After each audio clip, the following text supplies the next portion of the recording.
Welcome to my channel রাতনাস healthy and tasty kitchen. আজকে আমি আবার চলে এলাম একটা নতুন রেসিপি নিয়ে। বন্ধুরা, তোমরা তো সবাই মাছ সর্ষে বাটা দিয়ে, কেউ তেল ঝাল এসব খেয়েছো। কেউ কি কখনো ধনে পাতা দিয়ে মাছ করে খেয়েছো?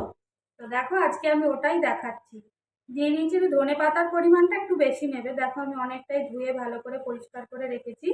আর তার সাথে নিয়েছি একটা অর্ধেক অর্ধেক ক্যাপসিকাম, ছোট হলে তোমরা গোটাও নিতে পারো।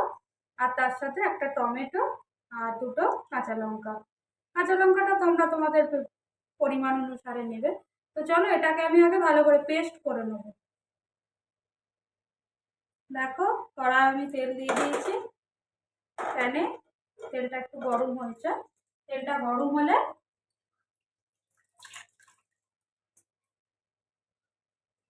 তেলটা গরম হয়ে এসেছে, তার মধ্যে দেবো সামান্য কালো জিরে।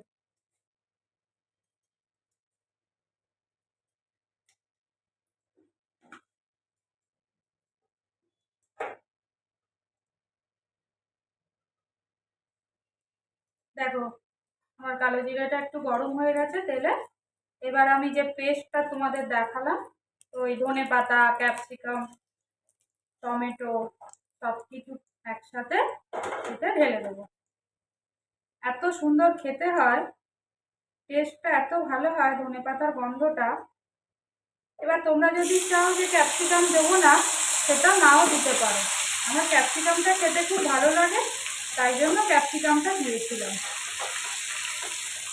তো দেখো, এটা আমি ভালো করে এটা নুন হলুদ দিয়ে কষতে হবে যতক্ষণ না এর কাঁচা গন্ধটা যায়।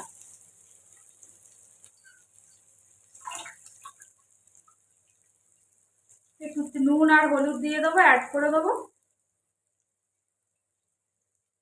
মাছ তো আমরা নানা রকম ওই টমেটো দিয়ে নাহলে পেঁয়াজ দিয়ে খেতেই থাকি। নুনটা তোমরা তোমাদের পরিমাণ অনুসারে দেবে। এবারে তার সঙ্গে একটু হলুদ অ্যাড করে দিলাম।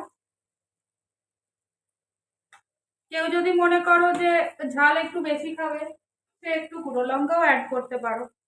তো চলো, মশলাটা একটু ভালো করে আগে কষিয়ে নিই যতক্ষণ না কাঁচা গন্ধটা যায়।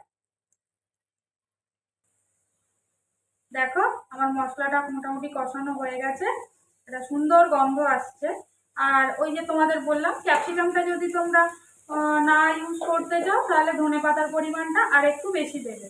আর ক্যাপসিকামটা দিলে ক্যাপসিকাম আর ধনে পাতাটা একসাথে কষানো না, গন্ধটা খুব সুন্দর আছে, তাই জন্যই দেওয়া। তো চলো, দেখো আমার এটা হয়ে গেছে। এবারে আমি এতে খুব বেশি জল দেওয়া যায় না, কারণ এগুলো একটু গ্রেভি গ্রেভি খেতেই ভালো লাগে।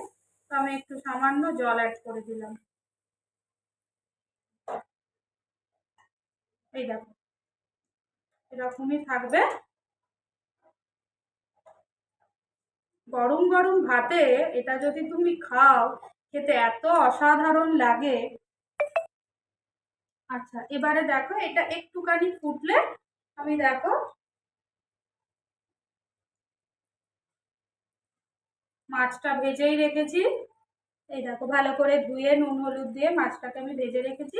এবারে আমি মাছটা জাস্ট পাশ দিয়ে বসিয়ে একটু চাপা দিয়ে দেবো, এরকম করে ভালো করে সাজিয়ে।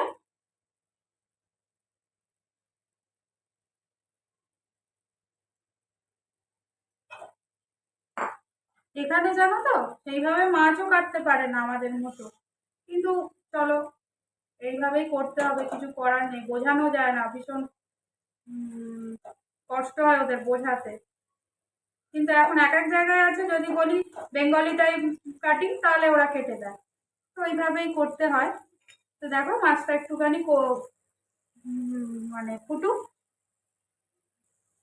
দেখতেই পাচ্ছ, পুরোপুরি তেলটা ছেড়ে দিয়েছে। আর এখানে মাছটাও আমার মোটামুটি তৈরি হয়ে গেছে। এবার গ্রেভিটা তোমরা তোমাদের পরিমাণ অনুসারে রাখবে, কারণ যার যতটা দরকার বাড়ির ফ্যামিলি মেম্বার অনুসারে। দেখো, এই দেখো, রেডি আমার ফিশ, ধনিয়া ফিশ। তার সাথে আমি একটু গার্নিশ করে নিয়েছি। ভালো লাগলে তোমরা অবশ্যই দেখো, রান্নাটা করে কিন্তু অবশ্যই জানিও কেমন খেতে হয়েছে আর কেমন টেস্ট। তো চলো, আজকে এই পর্যন্তই। টাটা। আমার রেসিপিসগুলো যদি আপনাদের ভালো লেগে থাকে তাহলে অবশ্যই সাবস্ক্রাইব, শেয়ার অ্যান্ড কমেন্ট করবেন।